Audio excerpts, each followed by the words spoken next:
네, 다음 질의는 배석자들 중심으로 이어가도록 하겠습니다. 네, 출입기자단에서 보내준 세 번째 질의 드리도록 하겠습니다.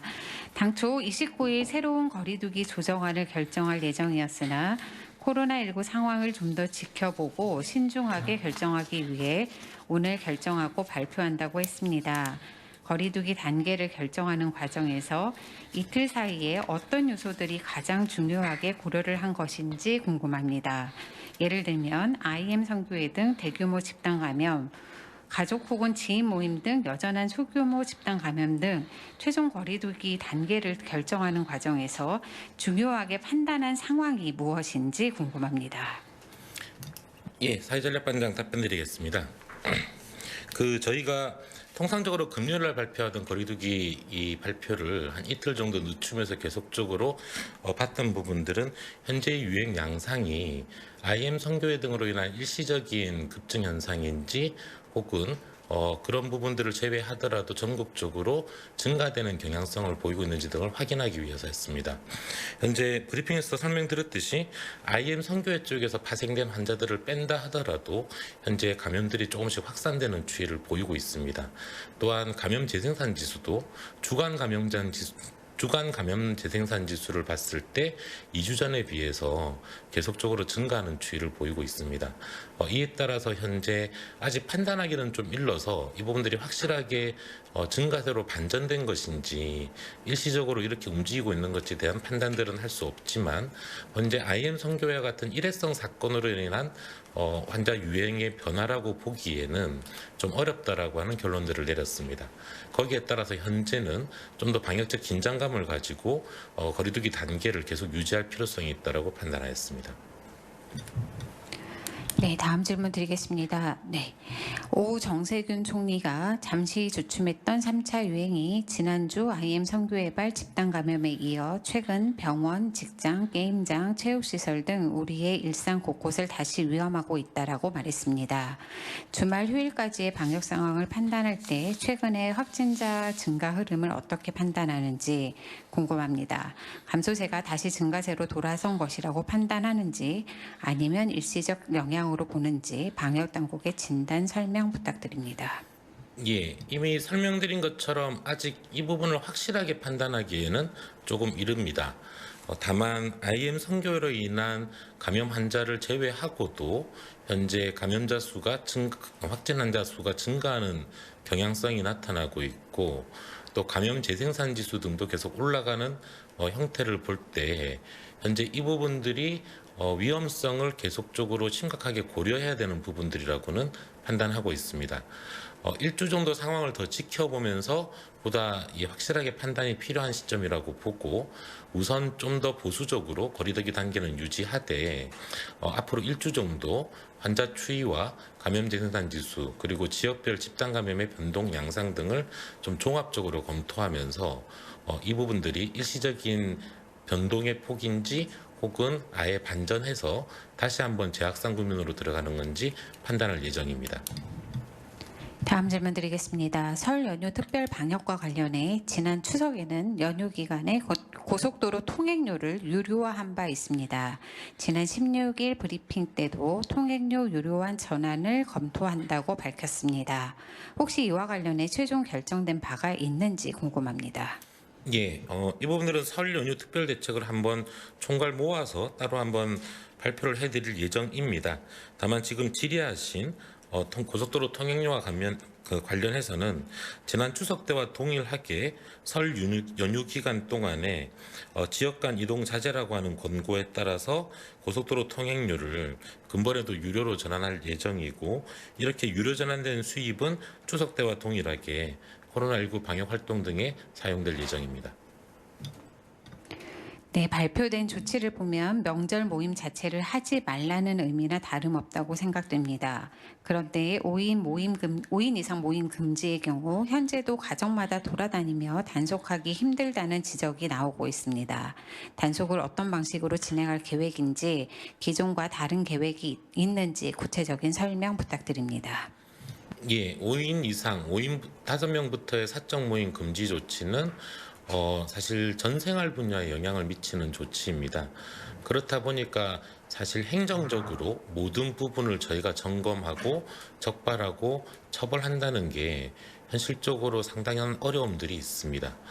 이 부분들은 저희가 아마 다중이용 시설의 이용 등을 중심으로 집중적인 점검과 단속 등을 실시하게 되겠지만 내밀한 사적 공간까지 정부가 이 부분들을 관리하는 것은 상당히 용이치 않은 상황이고, 다만 이 부분들에 대해서 국민들께서 이러한 행정명령에 대한 취지를 공감해 주시고 적극적으로 여기에 응해 주실 것을 좀 부탁드리는 바입니다. 네, 지금부터는 현장에서 온라인으로 전달한 기자분들의 질의에 답하는 순서로 진행하겠습니다.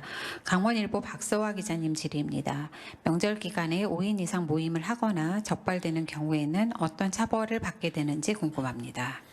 예, 현재 감염병 예방법에 따라서 이러한 방역수칙 위반에 대해서는 10만 원 이하의 과태료가 부과될 수 있습니다.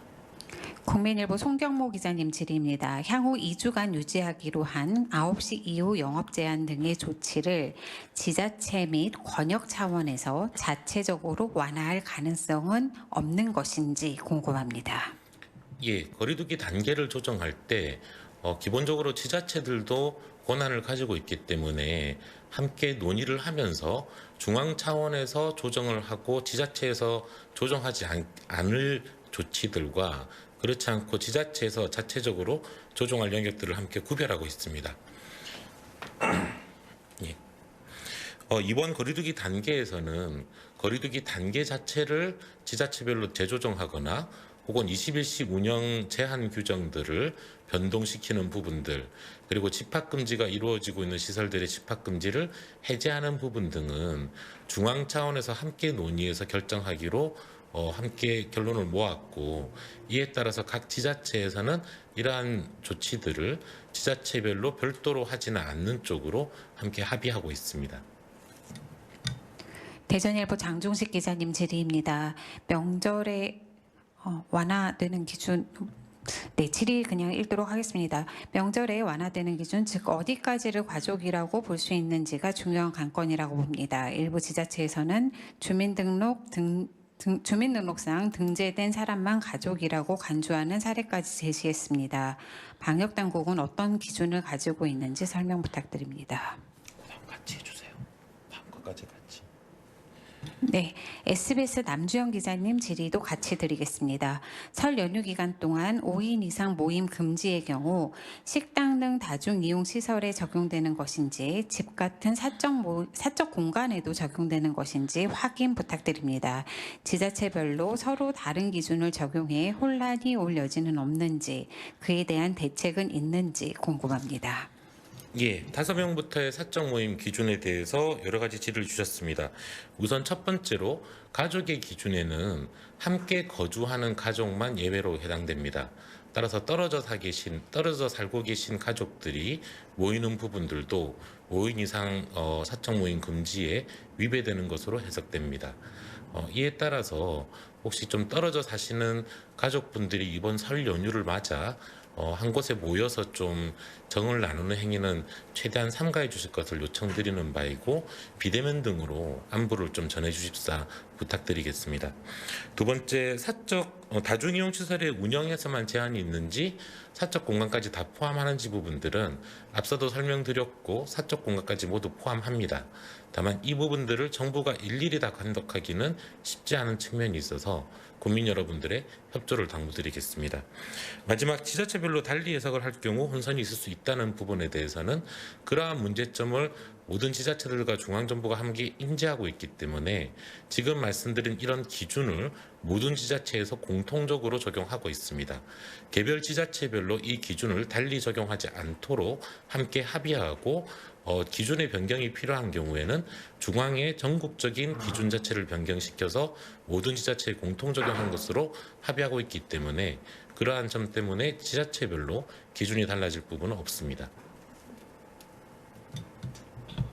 네, 서울신문 이범수 기자님 질의입니다. 환자 발생 추이, 죄악상 위험성, 죄악 재확산 위험성을 고려하여 일주 후에 완화 여부를 검토한다고 했습니다. 내부적으로 정해놓은 기준이 있는 것인지 궁금합니다. 예를 들어 거리두기 2단계인 상태로 일주간 유지와 같은 기준이 있다면 자세하게 말씀 부탁드립니다. 그리고 단순히 검토하겠다는 것인지 일주일 후에 결정 사항이 나올 수 있는 것인지도 궁금합니다. 예, 지금 현재는 일주일 뒤에 다시 한번 재검토를 한다는 구상입니다. 앞서 브리핑에서 말씀드렸듯이 현재 환자가 이번 주 들어와서 증가하고 있는 부분들의 해석이 다소 어렵습니다.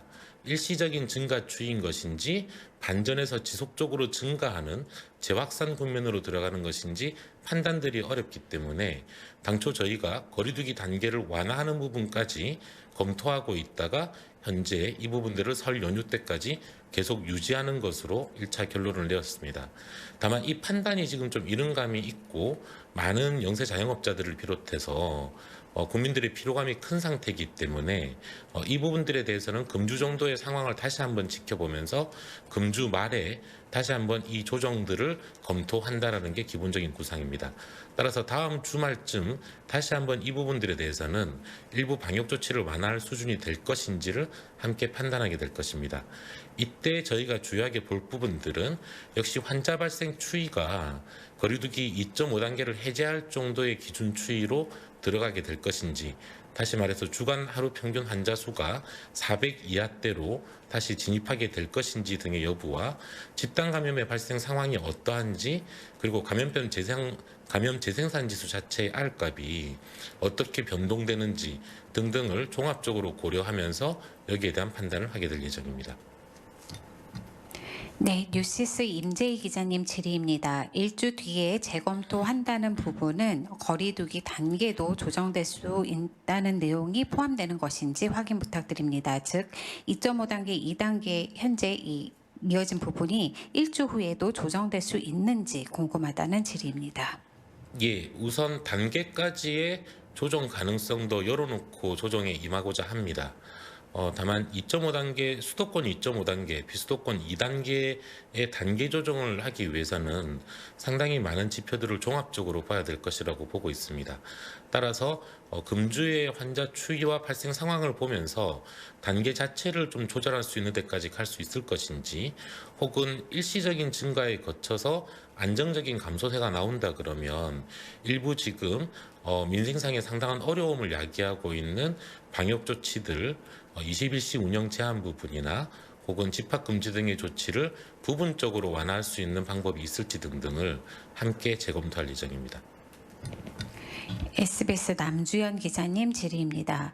실내 체육시설과 노래 연습장 등은 방역 수칙을 지키면 21시 이후에도 운영이 가능한 것인지 궁금합니다. 보도자료에 간략하게만 나와 있어서 좀 상세한 확인 부탁드립니다. 예, 현재 기본적으로는 현재의 방역 단계와 여기에 따른 각 조치들을 설 연휴 때까지 그대로 연장해서 유지하겠다는 것이 기본적인 방침입니다. 이에 따라서 현재 실내 체육시설과 노래 연습장은 전국적으로 21시 이후 운영이 제한되어 있는 업종들입니다. 그렇기 때문에 설 연휴 때까지 21시 이후 운영은 계속 제한으로 관리되게 될 것이고, 다만 말씀드린 것처럼 다음 주말쯤 일주간의 상황을 한번 보면서 부분적인 방역 조치 완화가 가능할지를 재검토하게 될 것인데, 그때 이런 부분들도 함께 검토는 가능할 것 같습니다. 네, 더 이상 추가 질의가 없어서 이것으로 질의응답을 마무리하겠습니다. 네, 브리핑도 마무리하도록 하겠습니다. 참여해 주셔서 감사합니다.